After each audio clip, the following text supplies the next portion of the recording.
ધ્યાનમાં રાખવા જેવા કેટલાક મહત્વપૂર્ણ નિયમો। 1. રોજ રાત્રે સૂતા પહેલા તલના તેલથી પગના તળિયાને 10 મિનિટ સુધી માલિશ કરવાથી બ્લડ સર્ક્યુલેશન પણ સારું રહે છે। 2. પ્રોટીનથી ભરપૂર કઠોળમાં ફાઇબર પણ હોય છે।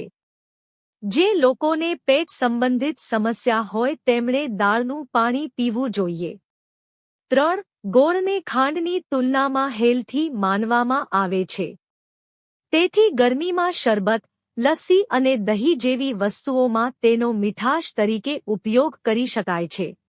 4. કાકડી ખાવાથી વજન કંટ્રોલમાં રહે છે, કબજિયાતમાં રાહત મળે છે, રોગપ્રતિકારક શક્તિ વધે છે, બ્લડ શુગર લેવલ કંટ્રોલમાં રહે છે અને ત્વચા સુંદર દેખાય છે।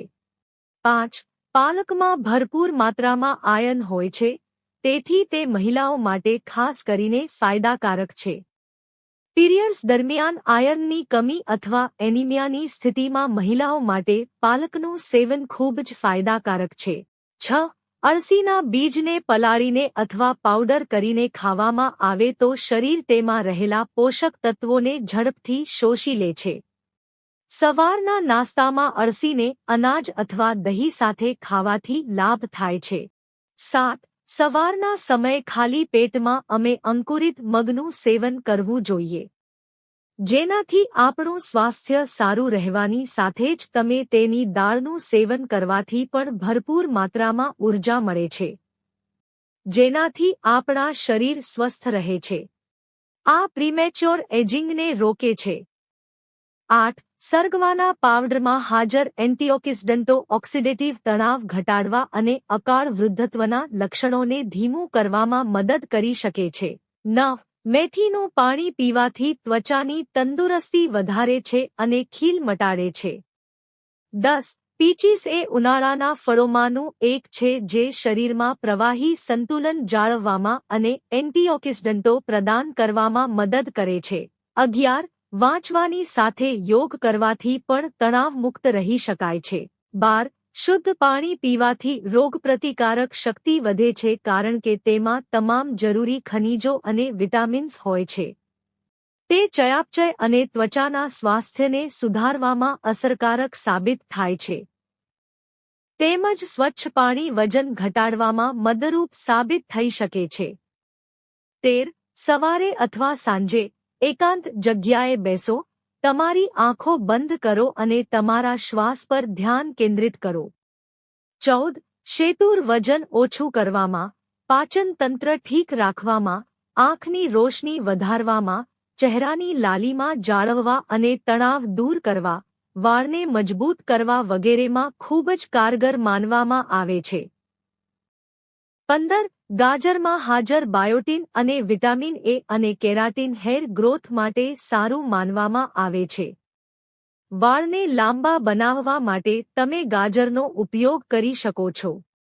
16. લીંબુમાં ઓછી કેલેરી હોય છે માટે રોજ સવારે લીંબુ પાણી પીવાથી શરીર સ્વસ્થ રહે છે અને વજન પણ વધતું નથી। 17. તજના પાવડરને પાણીમાં મિક્સ કરીને પીવાથી પેટ સંબંધિત મોટાભાગની સમસ્યાઓથી રાહત મળશે। 18. ઉનાળામાં એસિડિટીથી છુટકારો મેળવવા માટે વરિયાળીને ગરમ પાણીમાં પલાળીને થોડી વાર પછી આ પાણીને ગાળીને પીવો। 19. કાચું દૂધ ત્વચા માટે ખૂબ જ ફાયદાકારક છે, તે ટેનિંગ દૂર કરવામાં મદદ કરે છે, તે ગરદનમાંથી કાળાશ દૂર કરે છે। 20.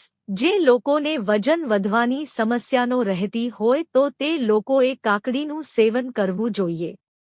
આ ખાવાથી વજન નિયંત્રણમાં રહે છે।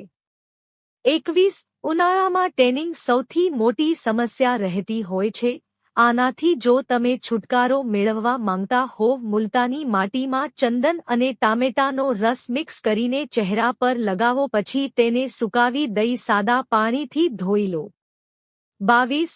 સરગવાના પાવડરમાં હાજર પોષકતત્વો વાળના વિકાસને પ્રોત્સાહન આપે છે અને વાળના છિદ્રોને મજબૂત બનાવે છે, જેનાથી વાળ ખરતા ઓછા થાય છે।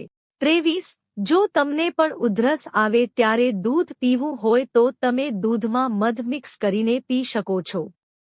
મધના ગરમ સ્વભાવના કારણે તે કફ મટાડે છે. 24. જો તમારે વજન ઓછું કરવું હોય તો પાલકનું સેવન શરૂ કરો. પાલક ખાવાથી આંખોની રોશની વધે છે. તેના સેવનથી ત્વચાની ચમક વધે છે. 25. રોજ રાત્રે પગના તળિયાને માલિશ કરવાથી શરીરને આરામ મળે છે અને વ્યક્તિ માનસિક રીતે ખૂબ હળવાશ અનુભવે છે અને તણાવ પણ દૂર કરે છે. 26. તમે બેકિંગ સોડાને પાણીમાં મિક્સ કરીને બગલ પર લગાવશો તો તેનાથી પણ દુર્ગંધને ઓછી કરી શકાય છે. 27. ગ્રીન ટીનું વધુ પડતું સેવન આંખોને નુકસાન પહોંચાડે છે. તેનાથી મોતિયા જેવી સમસ્યાનો ખતરો પણ વધી જાય છે. 28.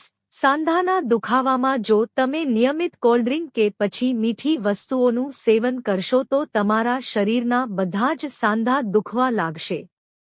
એટલે કે સાંધાના દુખાવાની સમસ્યા વધી જશે. ગરમીના દિવસોમાં જો કોઈ મીઠી વસ્તુ ખાવાની ક્રેવિંગ થાય તો લીંબુ શરબત કે શિકંજી જેવી વસ્તુઓ પીવી પરંતુ કોલ્ડ્રિંક કે સોડા પીવાનું ટાળવું. 29. વધુ પડતી ગ્રીન ટી પીવાથી વ્યક્તિને ભૂખ ઓછી લાગે છે અને ભોજન ન કરવાથી તમારું શરીર નબળું પડી શકે છે. 30. ટામેટામાં રહેલા ફાઇબર અને એન્ટીઓક્સિડન્ટ પાચનતંત્રને મજબૂત બનાવે છે. આ સિવાય તે પેટના અલ્સરને રોકવામાં પણ મદદ કરે છે.